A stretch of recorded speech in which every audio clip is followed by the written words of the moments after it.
Herb. Herb is a plant. I mean, herbs are good for everything.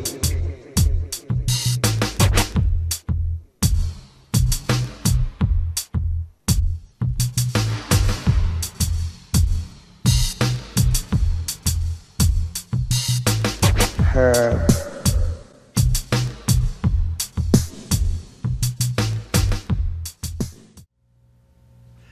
Hello, you're at the Eugene Cannabis TV show, and we have Steve with us.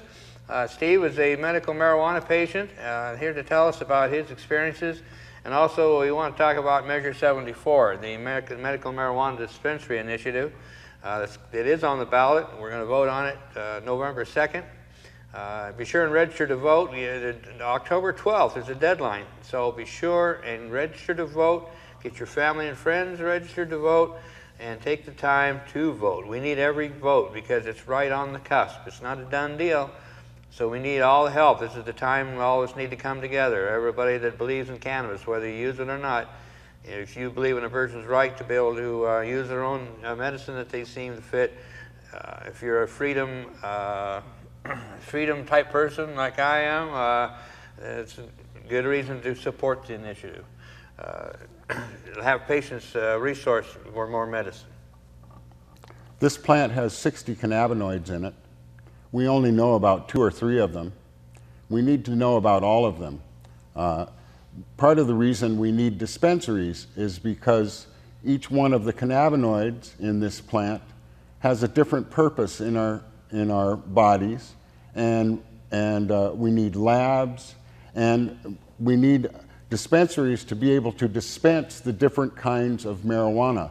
So indica has more CBDs, which is cannabidiol, and sativa has more THC, which is tetrahydrocannabinol. Each of these has a different function in our bodies. We need to know specifically which cannabinoid affects each system in our body, and we need to be able to get the herb that has the most of that cannabinoid, and the best way to do that is to have a dispensary which is going to have 20 or so different kinds of herb. And there's cannabis indica, cannabis sativa, and cannabis ruderalis, and I'm sure there are some other strains which we don't even know about. We need to know, and especially if this is, like Rick Simpson is saying, if this is a cure for cancer, we need to know it, and we need to know it right now. Yes. Definitely. How many thousands of years has it been used as a medicine? I've forgotten the number, but it's multiple. Yeah. So, yeah. Over the years, you know, it can't have been a myth that long. No. So. No, and like Weed was saying earlier on the program, this plant is a miracle plant. We need to grow it everywhere. I encourage everybody who's listening, who's watching this program, to get their medical license if they can, and start growing and learn how to grow, because that's very important. It's the difference between a 2-foot plant and an 8-foot plant. That's right, and growing is extremely important for several reasons, but one of them is just simple economics. The essence oil that Steve produces takes a large amount of cannabis. Now, when you think of a black market like I do, you know, you're thinking, wow, basically 300 an ounce. $300 an ounce, and then you think of how many ounces it would take to make that. I mean, that'd be a lot of money if you're looking at it from that angle. But if you're able to grow it yourself and have a good production, then your costs obviously go down to where it's manageable. And from the standpoint of our medical industry, where one radiation treatment costs upwards of $30,000, that $30,000 could treat 2 people completely for 60 days with this oil. And when I was diagnosed with cancer, they wanted to give me 5 radiation treatments, which that would be $150,000. That would treat a whole lot of people with this oil. So I think it's very important that we find out if it works, and if it does, we need to jump on it. Yes, definitely. It's a plant. That's just what you keep coming back to. It's just a plant, you know. Yes. And like our friend of our good friend Bobby Sixro says, if we're going to make a plant illegal, let's make something illegal that's really nasty that we can all get behind, like poison oak. You know, let's make poison oak illegal. Let's make jail time if it's on your property. Yeah. Alcohol, cigarettes. Yeah. Yes. Really. So back again about this Measure 74 to create medical marijuana dispensaries in the state of Oregon. I want to make it clear that it will not affect the OMA program in any way. There's been some misinformation out about that, and the fact is that it will not affect the program. It simply gives another source for patients for their medicine. I have patients call me as a normal director. They call me as the contact number for our normal chapter, and they say, well, I'm a patient. Where do I get my medicine? And that's an ongoing problem, is indeed, where do you get your medicine? A lot of patients get their card, and then they end up back on the black market buying pot again because they don't have anywhere else to go. It takes up to 3 months to get it growing once you do get the card. So what's the patient do for those 3 months? Well, a lot of these organizations, nonprofits that are patients helping patients, Oregon Green Freeze for one, Cannabis Compassion Center in Eugene, and then there's other groups that, well, like Oregon Green Free, to where they're not a business, they're more, like I said, nonprofit groups. Oregon Medical Marijuana Plus and Cannabis Compassion, which is different from Compassion Center. That's a different group. But anyway, all these groups are out there that are patients helping patients. So even though we don't have dispensaries at this point, we don't have a dispensary, distribution system, we've really done quite well with the law, considering that we can't buy it or sell it. You know, but still, it's a hardship. And so the thing about Measure 74 is not only do we need the dispensaries, but the initiative is also important because we need to show strength with law enforcement. Law enforcement is attacking the medical marijuana program. They have been for the last several years, and they continue to support it through the Oregon Association of the Oregon Association of Sheriffs, the Oregon Association of Police Chiefs, the Oregon Association of District Attorneys. They're all attacking OMA, saying that it's medical marijuana is just simply a farce. It's just another legalization attempt. They talk about all the abuse in the system, and of course there's abuse in the system, but it's not anywhere near the rampant problem that they like to talk about and say that there is, you know. So many times, how many times you read in the paper, somebody got busted, and then talk about, oh, they found guns, and there was kids there, and there was this, and there was that. And then the interesting thing is that when I know many of these cases that I know of personally, and when all is said and is done, nothing ever happened. Never come, the thing got thrown out. They didn't have enough evidence or whatever, but they never come to trial. But you never see that in the paper. All you see in the paper is, oh, there's another marijuana problem, but they don't follow through on it to see if it really was a problem or not. So that's, it isn't fair, but that's what we're up against. So if we look closer to that too, we see that it cost probably $100,000 to run that through court with nothing coming of it. That's right. And that's why I think in some ways we're a little bit better off nowadays, because the government's short on money too. So they're looking for the easy way out. So a lot of times if they make a bust and they can do a plea bargain, which keeps their costs down, they're more inclined to go for it, which can help the defendant in some cases. But it's a sorry state of affairs, and I've always said that we may have the best judicial system in the world, but that doesn't mean there isn't room for improvement, you know. I've always said that it's a sorry state of affairs when your chances of justice or your is commensurate with how much money you've got to spend for an attorney, you know. And we like to, you know, and that's what really ticks me off, is we all pretend like it doesn't really matter, especially the legal community. They act like that's not really an issue, and yet it is. And we all know it is, but we all pretend like it isn't. And it's just, to me, it's really aggravating. And it's one of the things that keeps me going, is some of the stories I've heard of patients being abused by law enforcement in busts and stuff. There's a guy by the name of Eric, I forgot his last name, but by the name of Eric something that I'm in contact with, and hopefully in the next few weeks he'll be on to tell his story. And it's very upsetting. It's very, very upsetting. People kicking in doors and disturbing folks over false information. It's just overreaction, and it's just be a real mess. But so anyway, yes, vote on Measure 74, and we appreciate Steve coming in and with his essence oil, cannabis essence oil. And it's really a pleasure, because this is not for me to talk to Steve and to actually see this, because this is something that I don't, even as a cannabis activist for 14 years, I have never seen this before. So it's an honor for me and a treat for me to be able to see that. And thank you. And not only that, but he makes it. So if any of you out there are interested in talking to Steve, we're going to have his email address up, and you also can get a hold of us through the show, contact him. We hope to have a film segment of him actually making his product and show people what it entails.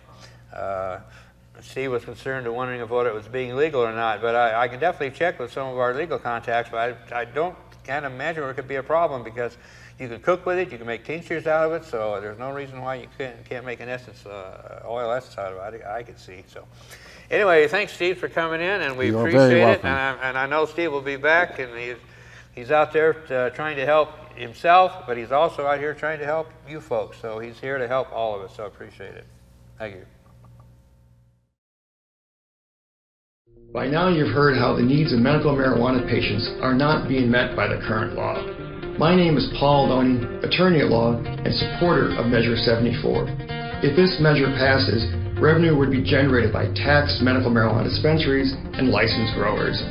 Licensing fees and tax revenues are projected to generate from $3 to $20 million in the first year alone. Another little-known fact is you don't need to be an Oregon resident to obtain an Oregon medical marijuana card. This creates tax dollars and generates tourism revenue for hotels, restaurants, and car rental agencies. It would have been nice if our law enforcement officials could have redirected their resources towards unsolved violent crimes instead of the thousands of marijuana arrests that occur every year. Most of the growers and patients that I've come to know through the years want to pay taxes and contribute to our state's infrastructure. Please join me in voting yes for Measure 74 on November 2nd. And now a message from the American Marijuana Growers Association.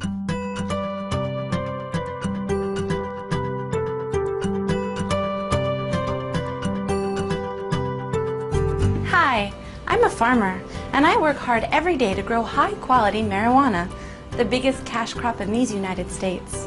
I'd like to thank you for your support of U.S. marijuana policy. Because marijuana is illegal, I don't have to pay taxes. Even better, prohibition leads to artificially inflated prices, which means a better quality of life for me and my family, as long as I don't get caught. Just as importantly, your tax dollars support thousands of U.S. agents who work tirelessly to keep low-grade, foreign marijuana out of our country. So thank you, America. And remember, whether you're nauseated from chemotherapy or just in the mood for a nice cool buzz, choose the best pot in the world, American homegrown.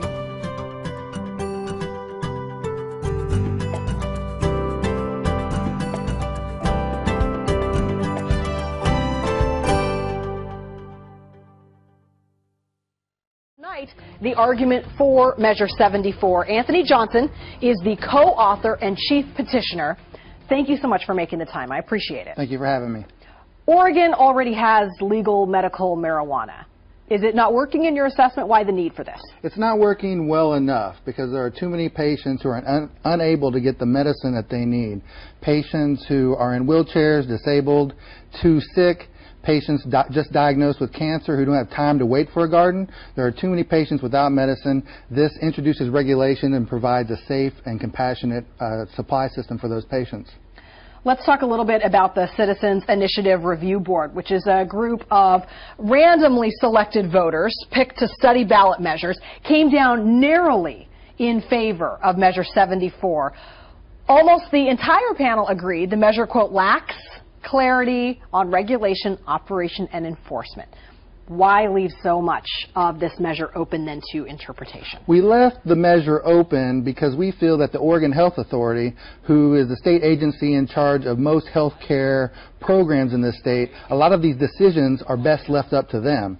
For instance, how they're going to track transactions. We give them some guidelines, and that every transaction does have to be tracked. But exactly how they're going to be tracked is up to the Oregon Health Authority. We established a low-income assistance patients program and a research program. That is left up to the Oregon Health Authority with their expertise and their knowledge, with public comments from stakeholders from across the state to determine those type of regulations. Also, we don't allow dispensaries within 1,000 feet of a school or within residential areas. The Oregon Health Authority has powers to implement more zoning rules to make sure that these dispensaries are in the right locations and do not negatively impact communities. So we provide guidelines, but we give the experts in the state agency who are in charge of healthcare programs the ability to make prompt and correct decisions as far as this healthcare program goes. Okay, let's talk a little bit about law enforcement. Many groups coming out against this measure, saying it's nothing but a magnet for criminals, and in fact, to some degree, we have seen criminals target already medical marijuana users. Isn't security a concern, and then who is responsible for addressing that? Security is definitely a concern. We mandate that every dispensary has to have a security plan approved by the Oregon Health Authority. And the Oregon Health Authority can have input from law enforcement as to what type of security plans there have to be. Good evening. You made it to Eugene Cannabis TV show. We welcome back, and we've got our friend Joseph Canfield, a genuine medical marijuana patient, and our big news tonight is Joseph had another letter published at the Eugene Register-Guard. So check out the issue, today's issue, which is the 12th, October 12th, and Joseph's going to read it for us. Okay, it was in today's paper, the first article in the editorial section, and they titled it, "Patients Need Marijuana Access." I wrote that I am sorry last Monday the Register-Guard recommended no on Measure 74.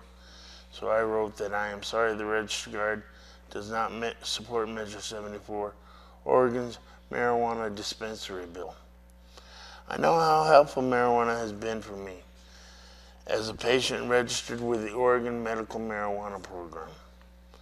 I don't understand why the editors don't want me and 40,000 other Oregonians to have safe and easy access to my medicine. I also don't understand why my medical issues and the medicine I choose depends on an election, or why the police feel they have a voice in my medical choices. My medicine is my business, between myself and my doctor. As Dr. Fred Arthur said, the study of medicine begins and ends with the patient. Please vote yes on Measure 74. Thank you. My name is Joe Canfield. Thank you. Great. I appreciate it, Joseph. We've got also the same issue was a guest editorial by John Sajo, which is one of the authors of the Measure 74. So again, pick up that issue, the 12th, October 12th, and read out Joseph's letter as well as the letter, or the opinion for John Sajo. Very informative. Yeah, it's very good. Another little article in the same paper, there's in the City Region section, 2 WSU football players arrested. 2 members of the Washington State football team have been arrested after Pullman police found 38 marijuana plants growing in the house that the players and 2 other people rented. Jamal Altufa, a redshirt freshman backup linebacker, and Andre Barrington, a redshirt freshman who is academically ineligible this semester, were arrested along with 2 others. Altufa has been suspended from the team, WSU spokesman Bill Stevens said. All 4 individuals were booked and released from jail. They were arrested on suspicion of violating the Uniform Controlled Substance Act, the severity of which depends on the weight of the marijuana seized. So there are several comments on that. One is the weight of the marijuana seeds. A lot of times they weigh the stem the root wad and everything, just to get the weight up. So that's one of those things that happen. But the overall picture is look how ridiculous we're wasting time talking about 2 football players and growing pot plants. We're just growing plants, for Christ's sakes, So anyway, it's all kind of silly, but that stuff keeps going on. And back to Measure 74, this is a letter that I picked up last week, and this is titled Measure 74, Not the Answer, Some Say. This is some of the opposition to the medical marijuana dispensary initiative, M74. One of the groups is called Oregon's Against Legalization of Marijuana. It's adamantly opposed to the measure based primarily on the premise it is another step towards marijuana legalization. Yes, it is. Well, it depends how you look at it. Yes, it is, but that's not the purpose of it. Yeah, exactly. And that's what they're using. Our enemies are using that, saying, well, see, it's just another attempt to legalize. No, this is an attempt for patients to get their medicine. But it also shows how ridiculous it is. It's against the law in the first place. So, but anyway, this group, I don't know anything about them. I should do some research, but I assume they're probably funded by the what's that, Drug-Free America group, Partnership for Drug-Free America. In my opinion, they launder money because they receive donations and then give it to the law enforcement to use against our program. So essentially, they're laundering it. I mean, at least that's the way I look at it. But anyway, back to this Shirley Morgan. She believes Measure 74 would allow card holders to bypass the maximum amount of pot allowed by going to different dispensaries and growing it at home. She also concerned that dispensaries would be allowed near places such as libraries, churches, parks, and daycare centers. She says the measure would result in thousands of dispensaries across the state.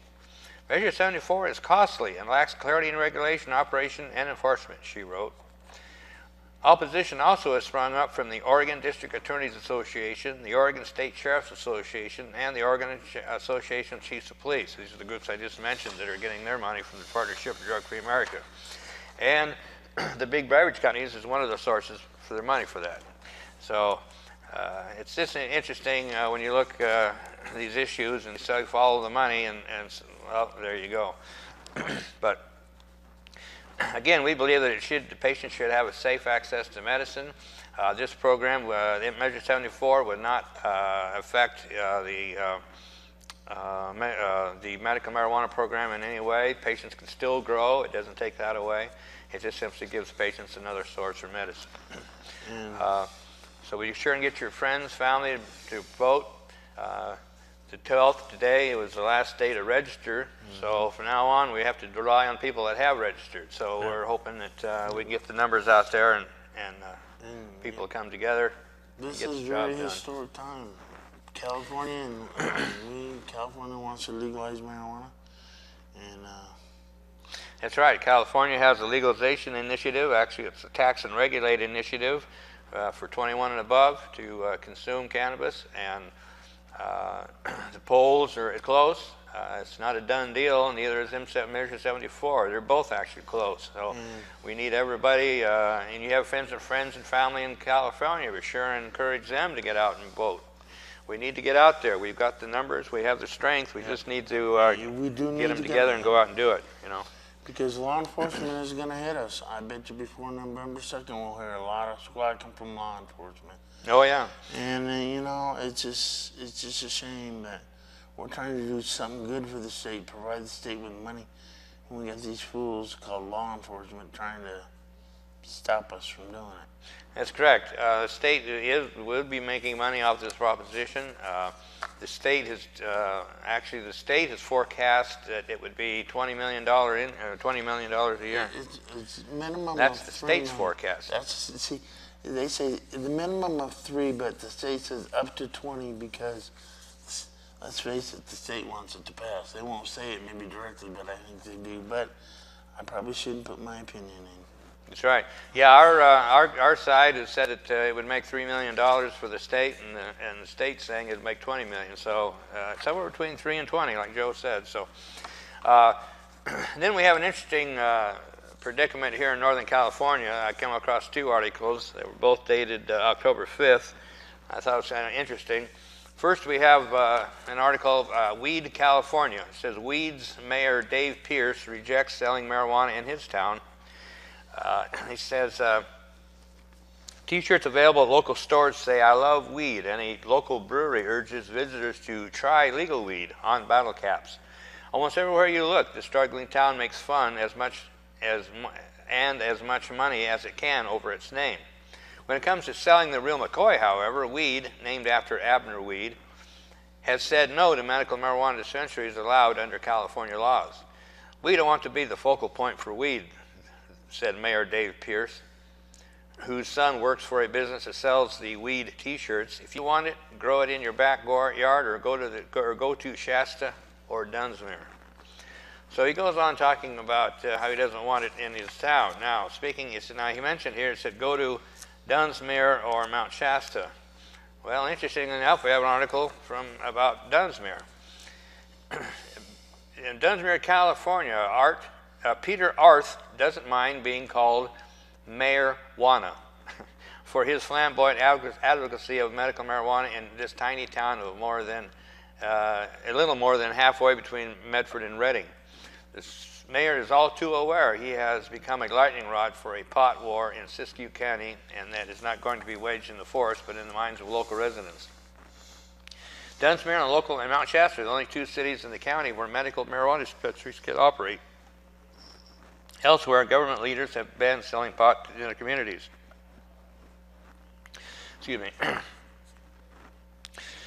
So, anyway, it's coming. We believe it's coming. It's on the ballot. We got the legalization initiative in California and the dispensary initiative in Oregon. So, November 2nd, it's going to be interesting to see what happens. I was talking with Jim, our friend Jim, and like he was saying how important and historic this vote is. Because if for some reason it doesn't pass, that's just like letting law enforcement get the hooks into us. Exactly. We need to show our strength by passing this, showing we haven't, law enforcement coming. Oh, hell, heck yeah, excuse me. Yep. Okay, well, we've got to wrap up this segment, and we appreciate Joseph coming down this evening. Thank you very much. If you have any interest, any questions, you always send an email to the email addresses that you see on your screen. So come on by next time. We appreciate it. Thank you.